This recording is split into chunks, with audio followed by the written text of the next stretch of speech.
Good morning dear students. हम लोग chapter tangent normals में एक्सरसाइज 15.1 कर रहे हैं और बच्चों एक्सरसाइज 15.1 के हम एग्जाम्पल आपको करा चुके हैं और एग्जाम्पल करा देने के बाद अब हम एक्सरसाइज का थर्ड क्वेश्चन बच्चों करा रहे हैं।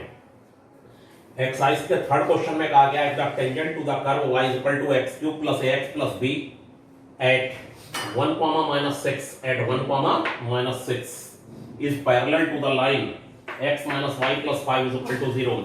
इस कर्व पर 1 comma minus 6 पर जो टेंजेंट ड्रा है वो इस लाइन के पैरेलल है x minus y plus 5 is equal to 0 के।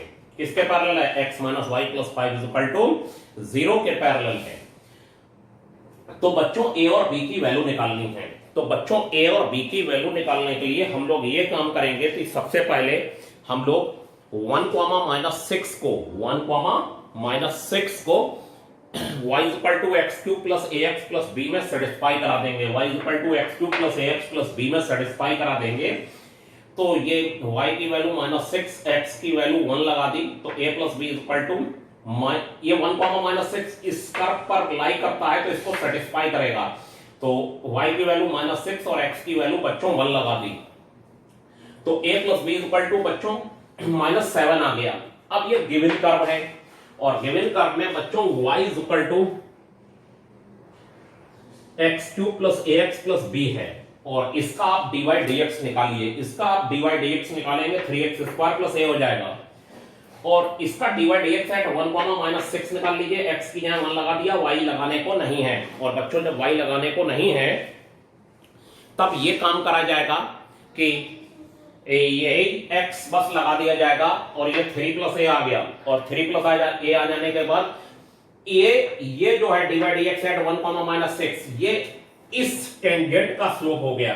इस टेंजेंट का क्या हो गया? स्लोप। इस टेंजेंट का स्लोप हो गया और ये टेंजेंट इस लाइन के पैरेलल है तो इसका स्लोप आपस में क्या होगा? इक्वल। ये जो लाइन अगर मैं इसको L1 डाल दूं और इसको L2 डाल दूं तो इनके स्लोप आपस में क्या होंगे बच्चों? पैरेलल लाइन है तो स्लोप इक्वल होंगे। तो इस लाइन का slope of line x minus y plus 5 is equal to 0। ax plus by plus c equal to 0 line का स्लोप क्या होगा? इसका स्लोप हो जाएगा बच्चों माइनस a अपान b। ये आपको याद होना चाहिए। कैसे निकला? x का कोफिशिएंट अपान y का कोफिशिएंट विथ नेगेटिव साइन। तो बच्चों x का कोफिशिएंट है 1 और y का कोफिशिएंट है -1 तो ब्रैकेट में -1 आया और विथ नेगेटिव साइन एक -1 और आया तो बच्चों +1 हो गया। ये +1 हो गया और 3 plus a is equal to कितना? +1 तो a इज इक्वल टू बच्चों कितना हो गया? -2। फिर से सुन लीजिए, इस लाइन L1 का क्या निकाल लिया? स्लोप। और L1 लाइन का स्लोप और L2 लाइन का स्लोप आपस में क्या होंगे? इक्वल। क्यों होंगे L1 और L2 स्लोप इक्वल? क्योंकि ये पैरेलल लाइन है। L1 का स्लोप बच्चों कैसे निकलेगा? इस कर्व का dy dx निकालिए। dy dx at 1 comma minus 6 निकालने के बाद ये इसका स्लोप हो गया और इस लाइन का slope dy dx at 1 comma minus 6 3 plus a आ गया और इस लाइन का स्लोप जो है x minus y plus 5 equal to 0 का स्लोप। x का कोफिशिएंट अपान y का कोफिशिएंट यानी -1 हुआ माइनस +1 हो गया और 3 प्लस a इक्वल टू 1 तो a इक्वल टू -2 आ गया बच्चों। ये दोनों इक्वल रख दिए क्योंकि ये पैरेलल लाइनें हैं। a इक्वल टू -2 1 में रख दीजिए। किस में रख दीजिए? 1 में। फ्रॉम फर्स्ट हो जाएगा from first a plus b equal to -7 तो a की वैल्यू -2 हो जाएगी प्लस b इक्वल टू -7 तो b इक्वल टू -5 हो जाएगा बच्चों। तो हमारा ये आंसर आ गया a -2 और b -5 हो गया। तो बच्चों मुझे लगता है आपको ये क्लियर हुआ होगा क्वेश्चन। अब जस्ट नेक्स्ट देखिए, बोर्ड पर आने वाला है क्वेश्चन आपके पास। बहुत ही बढ़िया क्वेश्चन है और ये है बच्चों 11th एग्जाम्पल और 11th एग्जाम्पल के लिए आपको थोड़ी सी बात को समझना होगा और मेहनत भी करनी होगी। तो बच्चों अब आपके स्क्रीन पर आ गया एक्सरसाइज का 11th क्वेश्चन और एक्सरसाइज का 11th क्वेश्चन में ये कहा गया है find the points on the curve y equal to 3x square minus 9x plus 8 y is equal to 3x square minus 9x plus 8 at which the tangent are equally inclined with the axis। इस curve पर बच्चों, इस curve पर आपको, जहां मेरा pen चल रहा है देखिए ध्यान से, वो पॉइंट बताना है जहां पर जो खींचा गया टेंजेंट है, ये जो टेंजेंट है, ये वाला टेंजेंट, ये equally inclined with the axis, यानी ये एक्स एक्सिस एक्सिस है, एक्सिस, एक्सिस का मतलब है ये दोनों एक्सिस के साथ इक्वली इंक्लाइंड है, यानी सेम एंगल बनाता है। तो बच्चों ये अगर 45 है तो ये 45 है, ठीक। लेकिन ऐसी बच्चों दो कंडीशन होंगी, दूसरी जस्ट इसके बाद बोर्ड पर आएगी। ये एक्सिस का मतलब है ये एक्स और वाई दोनों एक्सिस के साथ इक्वली इंक्लाइंड है। इक्वली इंक्लाइंड का मतलब है सेम एंगल बनाता है। ये 45 तो ये भी 45, ये टेंजेंट है बच्चों और ये कर्व है। तो कर्व पर वो पॉइंट बताना है जहां पर जो टेंजेंट रहा हो वो equally inclined with the axis. तो हम लेट कर लेते हैं बच्चों, let the required point B,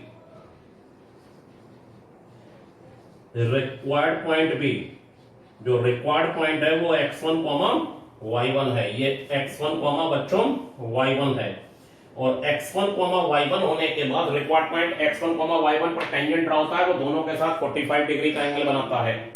ये कर्व का dy dx निकाल लिया, dy dx निकालने के बाद dy dx eight x1, y1 निकाल लिया। यही इस टेंजेंट का स्लोप होगा, इस टेंजेंट का बच्चों स्लोप हो जाएगा।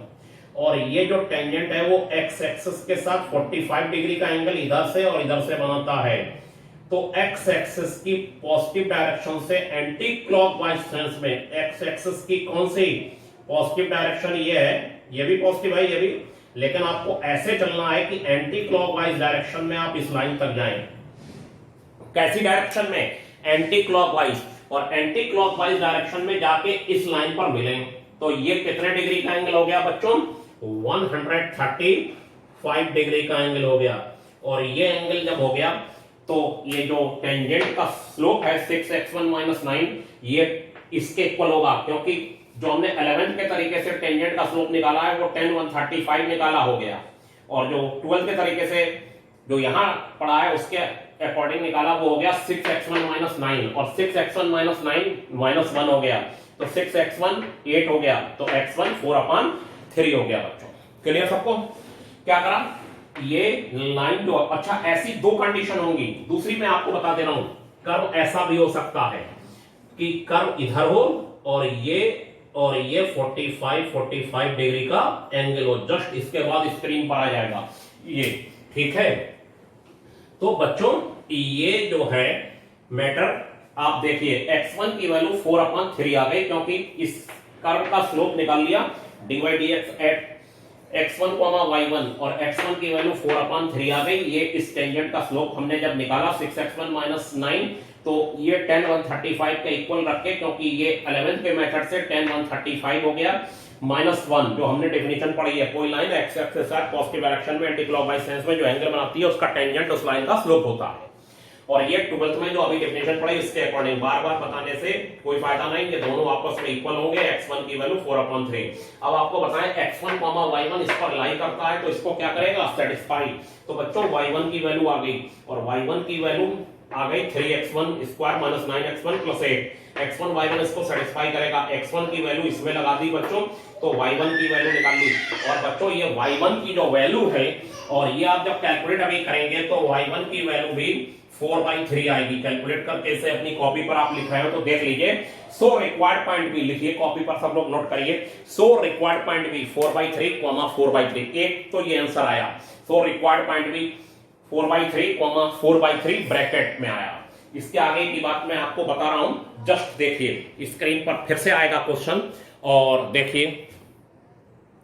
हाँ तो बच्चों इसकी सेकंड जो कंडीशन है वो ये है कि y = 3x² - 9x + 8 नाम के कर्व पर हम x1, y1 पर जो कर्व ड्रा करते हैं वो दोनों एक्सिस से इक्वल एंगल बनाता है। ये 45, तो बच्चों ये भी 45। अब देखिए यहां पर क्या बात होगी कि ये देखिए यहां से आप चले x एक्सिस की पॉजिटिव डायरेक्शन से और लाइन तक चले, तो ये एंगल कितना हुआ 45, क्योंकि ये भी कितना है 45। तो बस यहां पर स्लोप ऑफ टेंजेंट बदल जाएगा, वहां स्लोप ऑफ टेंजेंट था -1 और यहां स्लोप ऑफ टेंजेंट हो जाएगा बच्चों 1।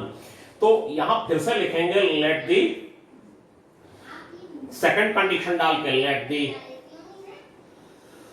रिक्वायर्ड पॉइंट भी x1, y1। रिक्वायर्ड पॉइंट क्या हो गया x1, y1 और गिवन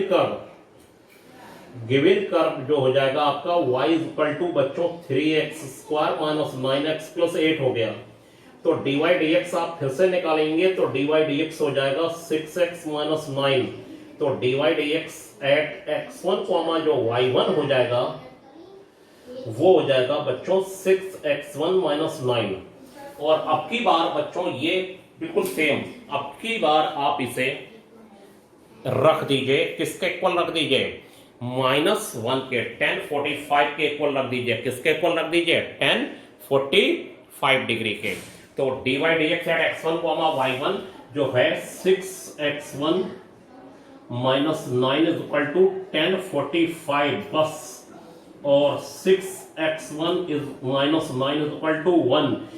तो x1 की वैल्यू निकाल लीजिए बच्चों, किसकी निकाल लीजिए x1, और x1 की वैल्यू 8/6 आ जाएगी। और 8/6 का बच्चों मतलब 4/3 ही हो जाएगा, लेकिन 8/6 का मतलब सॉरी देखता है, देखिए 6x1 इज इक्वल टू 10/6 आ जाएगा, और 10/6 जब आ जाएगा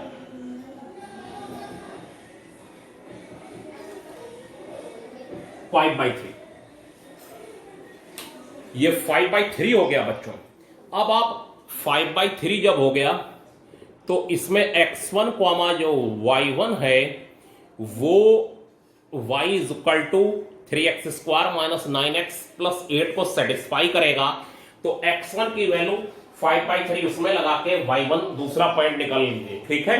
तो ये आंसर दूसरा आ जाएगा, और ये आंसर जो भी आएगा वो ये आ जाएगा 5/3, 4/3 आ जाएगा। तो 2 रिक्वायर्ड पॉइंट होंगे जहां पर खींचा गया टेंजेंट दोनों कोऑर्डिनेट एक्सिस से इक्वल एंगल बनाएगा। देखिए कौन कौन से, अब बता रहा हूं मैं आपको फिर से एक ही में फिगर यहीं पर। और ये एक बार ऐसा होगा कि ये होगा टेंजेंट, और ये 45 और ये 45 जब बच्चों हो जाएगा तो ये 135 डिग्री का एंगल हो जाएगा। और अगर ये और ये बच्चों होगा तो ये 45 होगा और ये 45 होगा, तो ये एंगल 45 डिग्री हो जाएगा। तो इस वाले में के लिए 135 स्लोप होगा और इसके लिए 1045 स्लोप होगा, ठीक है बच्चों। तो इस कंडीशन में 2 आंसर आएंगे। तो आपको ये बात क्वेश्चन क्लियर होगा। अब आपके बोर्ड पर दूसरा क्वेश्चन आ रहा है। हाँ तो बच्चों अब आपके बोर्ड पर आ गया एक्सरसाइज का 20th नंबर का क्वेश्चन। ये कहते हैं show that the tangent to the curve y equal to 7x³ + 11 at the point x equal to 2 and x equal to -2 are parallel. इस कर्व के लिए x इक्वल टू 2 और x equal to -2 पर जो curve draw करा जाता tangent draw करा जाता है वो आपस में दोनों पैरेलल है, टेंजेंट पैरेलल है, ठीक है बच्चों। तो x इक्वल टू 2 में x2 लगा के y की वैल्यू निकाल लीजिए, और x इक्वल टू -2 लगा के y की वैल्यू निकाल लीजिए। और y की वैल्यू वैसे जरूरत नहीं होगी निकालने की, लेकिन मैंने आपको बता दिया अगर कभी जरूरत हो। और यहां पर ये कर्व की वैल्यू है और y की वैल्यू हो जाएगी बच्चों -45, ठीक। अब आप dy dx निकालिए। गिवन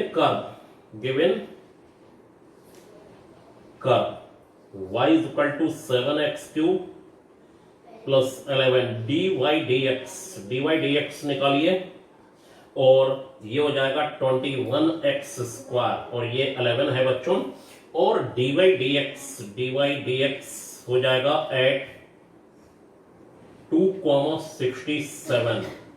अब देखिए इसमें 67 लगाने को ही नहीं है, तो ये हो जाएगा 2 2 जा 4 और 4 1 जा 4, 84 हो गया, ठीक है। अब इसमें x1, y1 पर 2,67 पर अब निकालिए -2, -45 पर। अब dy dx एट -2, -45 ये हो जाएगा 21 और -2 का स्क्वायर बच्चों, ये भी 84 हो गया। ठीक है, तो ये दोनों आपस में बच्चों इक्वल हो गए, और जब इक्वल हो गए बच्चों तब फिर दोनों इक्वल हो जाने के बाद आप क्या काम करेंगे कि दोनों इक्वल हो गए तो फिर आपको कहना पड़ेगा tangent at x is equal to 2 and x is equal to -2 are parallel। सो लिख दीजिए, इसे m1 ले लीजिए, here m1 is equal to m2, m1 और m2 इक्वल हैं, so tangent at x is equal to 2 and tangent at x is equal to -2 are parallel. x is equal to 2 और x is equal to -2 पर जो tangent draw हुए हैं वो दोनों आपस में क्या है बच्चों, पैरेलल हैं। और इसके बाद बोर्ड पर अब आगे का एग्जांपल आ रहा है बच्चों, और वो आपको फिर आगे के क्वेश्चन करने में मदद देगा। फिलहाल हम आगे बढ़ते हुए देखिए बच्चों, तो बच्चों अब आपके पास 15.14 के नेक्स्ट टॉपिक का क्वेश्चन आ गया। और बच्चों नेक्स्ट टॉपिक का जो क्वेश्चन है वो कहते हैं एग्जांपल फर्स्ट में, find the equation of the tangent to the curve y is equal to -5x square plus 5x plus 7। इस पर जो 1/2, 35/4 पर जो टेंजेंट ड्रा होता है उसकी इक्वेशन निकालना है। इस कर्व के लिए बच्चों इस पॉइंट पर खींचे गए टेंजेंट की इक्वेशन निकालना है। इस कर्व में ये जो कर्व दे रखा है dy dx निकालिए, dy dx एट 1/2, 35/4 निकालिए, तो 1 आ गया बच्चों। ये स्लोप ऑफ टेंजेंट हो गया, slope of tangent at 1/2, 35/4, slope of tangent at slope of tangent at 1/2, 35/4 ये आ गया बच्चों। ये टेंजेंट का स्लोप हो गया। ये टेंजेंट का स्लोप हो जाने के बाद इसकी इक्वेशन अगर आपको निकालनी है बच्चों तो ये हो जाएगी, इसका स्लोप हम लोग पा लिए, इस टेंजेंट का स्लोप पा लिए, स्लोप का टेंजेंट का स्लोप 1 हो गया, और इसकी इक्वेशन क्या हो जाएगी y - y1, ये 35/4 y1 हो गया, mx - x1। आपने 11th में पढ़ा होगा, अगर स्लोप पता हो और एक पॉइंट किस पॉइंट से वो लाइन पास हो रही है x1, y1 वो पता हो तो उसकी इक्वेशन होती है y - y1 is equal to mx - x1। y - y1 is equal to बच्चों mx - x1 हो जाएगा। तो वही हमने लगा दी बच्चों, y - y1 is equal to mx - x1, और ये रिजल्ट हमारे सामने है। कैलकुलेट करना चाहिए, कैलकुलेट कर दीजिए वरना छोड़ दीजिए। ठीक है, तो आपने एक अच्छा क्वेश्चन और देखा। आगे का इक्वेशन निकालने वाले अब क्वेश्चन आ रहे हैं बच्चों। क्या निकालने वाले? इक्वेशन निकालने वाले क्वेश्चन आ रहे हैं। अभी तक आपने देखा होगा टेंजेंट पैरेलल है, टेंजेंट परपेंडिकुलर है, किस पॉइंट पर टेंजेंट ड्रा करेंगे तो इस लाइन के पैरेलल है, इसके परपेंडिकुलर है, सब आपने देखा। एक हमने क्वेश्चन आपको कराया था x एक्सिस के पैरेलल है और y एक्सिस के पैरेलल है। y एक्सिस के पैरेलल का मतलब है x एक्सिस के परपेंडिकुलर है। लेकिन अब नए टाइप का क्वेश्चन आ रहा है कि इक्वेशन निकालने वाला, वो हमने बच्चों आपको समझाया। समझाने के बाद अब आपको कुछ आगे बढ़ने में मदद मिली, धीरे धीरे हम लोग आगे बढ़ते हुए। ठीक है, और ध्यान से आज पिछली एक्सरसाइज पूरी कंप्लीट करिए और मुझे बताइए कि आपको 15.1 में कौन से क्वेश्चन नहीं हो रहे हैं या उससे रिलेटेड एग्जाम्पल कौन से नहीं हो रहे हैं। तो बच्चों आज के लिए इतना ही। Thank you.